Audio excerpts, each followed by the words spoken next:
Alright, what's up? So, it's like the title says, this video, minimalism, obviously is. I guess, is it a buzzword nowadays? Because is it a trend? Is it a buzzword? I don't fucking know. But I've been doing this shit, so I guess I'm qualified to talk about it. You know, in this, in this society,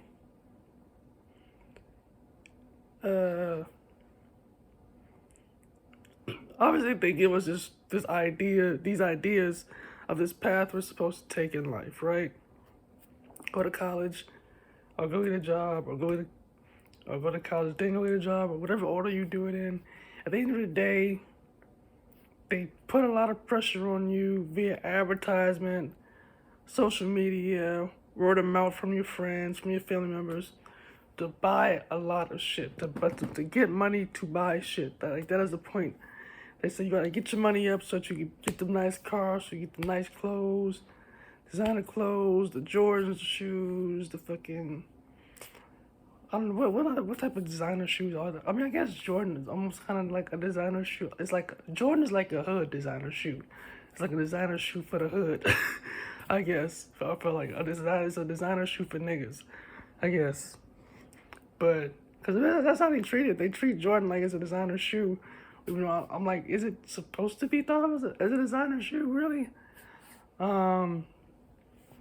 Then you get the TVs, the cars. You gotta get gotta get a Mercedes, a Cadillac. You gotta get a sports car. You gotta get the Camaro or the Mustang or a Corvette or a Charger, Challenger, whatever the fuck. And it's like, how do y'all not see that that's like the whole plot of the whole, like, why they do that? They put that shit all up in your face to make you run through your money as fast as possible, or run up credit if you can't even afford to buy this shit cash, and most of you can't. So you run up credit. Now you gotta stay working through your whole life to pay off all these notes, all these loans, because you don't want did all this shit, got all this shit on credit. Can't forget about the house. You gotta have they want you to make you think you gotta get like the biggest house possible, or obviously we got the inflation shit pop off. They don't let the wages go up with inflation, but all the everything else outpacing inflation. Like back in the day, 1950s type shit, a house used to cost, I think it was like two times it was like two times or two and a half times what the normal um what the regular salary was. So like if the salary was 20,000, the house costed like 40. So you could either your house payment would be really really small, or you could just work through, like, you had a house paid off fast as fuck. One or the other. But nowadays, the average house costs 10 times what the average salary is. So either that payment is gonna be like way more than than you should really be paying for anything, for your budget. Or you gonna be paying that bitch off forever and have to keep refinancing it and keep financing it over and over again, or some shit like that. I don't even know if they even let you do that shit. But the point is, and obviously rent ain't shit either, where you would have like the freedom of not technically having a loan for the rent. They keep upping the rent on you as, so without upping the wages. So everything about how this system is set up for you to fail. It is right in front of your faces. It's always in front of everybody's eyes that this system is designed for you to fail.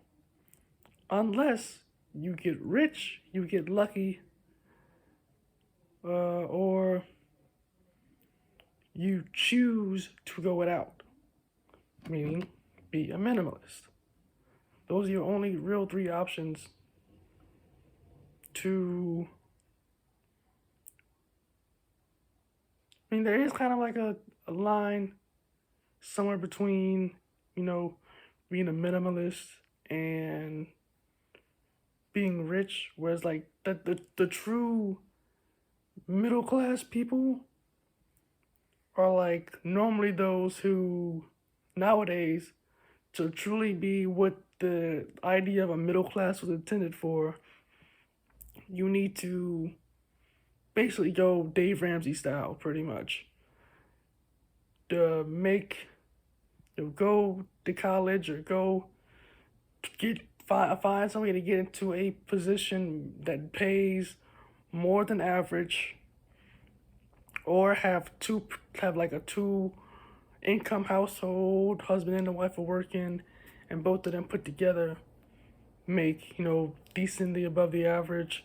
Whichever way you do it, the point is you need to have the household income needs to be above the average, and then for you to really be able to afford to get a house, then you probably shouldn't have no kids or like a couple kids. Like I said, the kids thing depends on like how much money you making.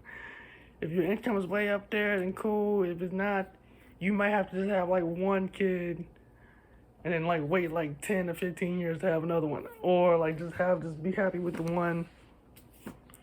Or just be, like I said, get your fucking income up. Like you have to chase more and more and more money because they keep raising the prices more and more and more without raising the wages, like giving people raises and shit. So you have to go out and get the raise yourself by quitting your job and applying to somewhere that pays more, getting certifications, getting more degrees, whatever the fuck. Like it's on you to finesse the system pretty much. Either you will get used up by the system to make you work your whole fucking life, and then you hope you live until your 60s and you can retire, or you don't even live until your 60s and you fucking dead before you even get to retire, and then all you leave your heirs is like all this you leave them this pile of debt, so they can't even really inherit anything because they gotta sell off all your shit to pay off all your debts. Right? That's what the system is like wanting you to do. That's what they're trying to put on you. Right? Because if you die with all the debt,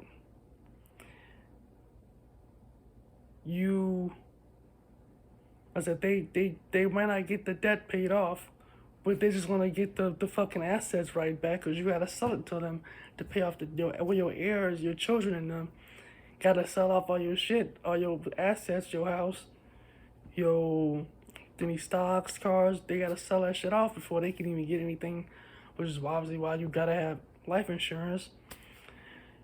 And then even that is like, damn. So it's like money gotta come out of my pocket while I'm alive for money I'm not even gonna ever get to get because I'm gonna be dead when it gets passed out.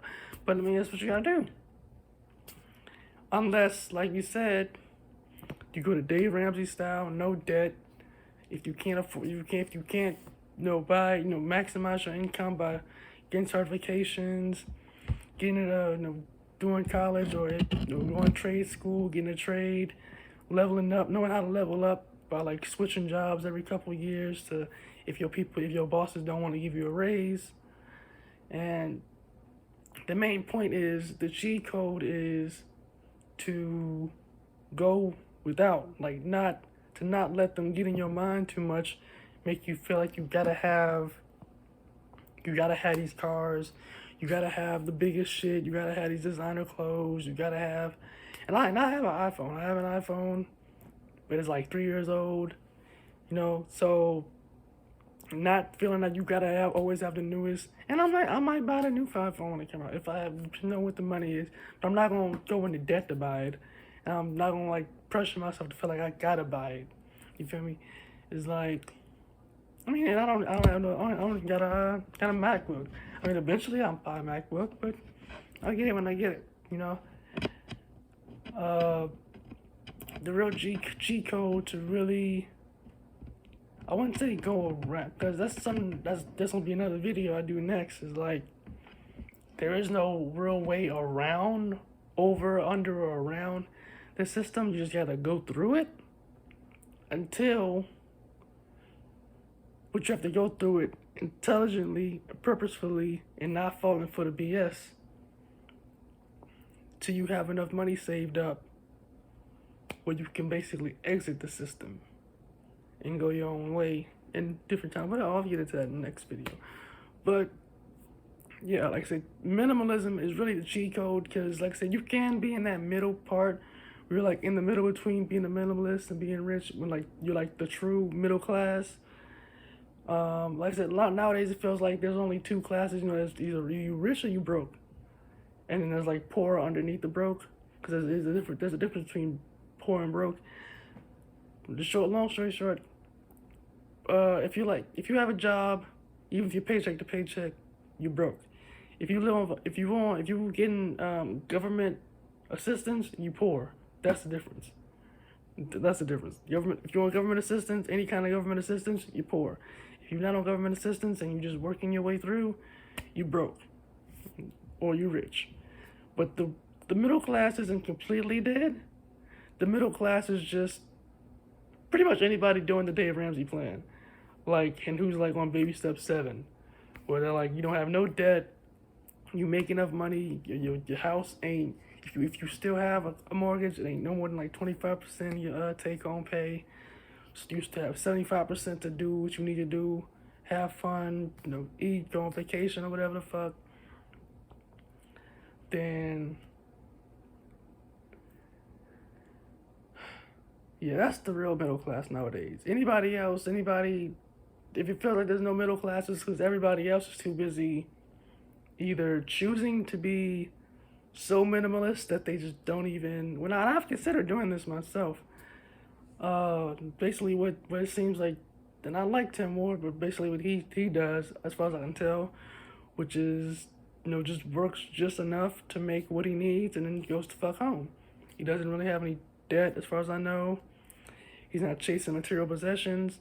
He just goes to work as much as he needs to, and then goes to fuck home. You don't do no extra. You're not chasing no extra money.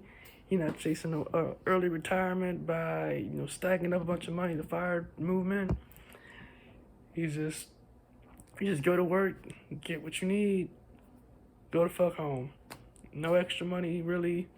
No. I mean, he has YouTube money now, so he might have extra money now because of YouTube. But before YouTube, that seemed to be his plan. So, I mean, there's that. In that scenario, you're still broke, technically. But I would say even that is better to me than this pseudo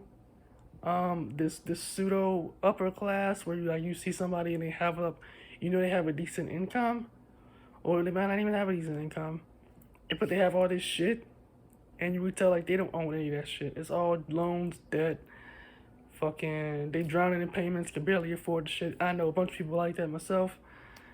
I just try my hardest to not, and I'm like that, which is why I don't currently have a car. I might go get a car on a note, but even if I did, it's gonna be a super cheap car, a super cheap note. I'm not trying to do too much to act like I got this or that. At this point, I'm just trying to get out of the system by going through it, because at this point, I kind of just accepted that unless you get lucky, the only way out is through. Or at least the best way out is through. Work, save a bunch of money, FIRE, and once you're in FIRE, which is no financial independence, retire early, then you can still work on shit you want to work on. Art, volunteering, work with the church, orphanage, animal shelter, whatever you want to do. I'm not advocating for just sitting around the house all day. Because I don't even want to do that. I just don't want to be in this damn warehouse. But yeah, man. Yeah. Be a minimalist. It is the cheat code to not getting sucked into this the bullshit and the traps that society has laid out for everybody. They want you to get in all this debt so you can work your entire life, work your entire life away to mostly make someone else rich. And at the end of it, you just spend your life drowning in debt, barely able to pay off all this shit you taking out, all these loans and shit you taking out to keep up some lifestyle, and it's never really seemed worth it to me. I mean, I've had my moments, but for the most part, it's just never really seemed worth it to me. I kind of think about, like, part of why, like, if I leave America and I go to, like, the Philippines or something like that, or Thailand, or, like the shit, I was thinking about Passport Bro before Passport Bro was even a thing, because I was already like, why would I stay in America, barely able to, survive, or feeling like I have to go in all this debt, or feeling like I have to do all this and that to get basically like the basic necessities that used to cost way less. I remember when the shit costed way less, when I could just take that same money, basically go be rich in Southeast Asia. And it's not even like you living in a ghetto or anything. You living in like a nice area, nice apartment, or even a nice house in Southeast Asia for the same amount of money that you broke for in America. So I was like, yeah. The cheat code is minimalism, and just keeping your head on straight, being intelligent about how you move, and not getting sucked into the whole consumerism, materialistic lifestyle that most people in America live. But yeah, that's my thoughts on this. I'll see you in the next video, where we will talk about, well, the one after this one is probably an ASMR video. But then after that, it'll be about talk about more about why, like, the only real way out is through, or the best way out is through. And see you in the next one.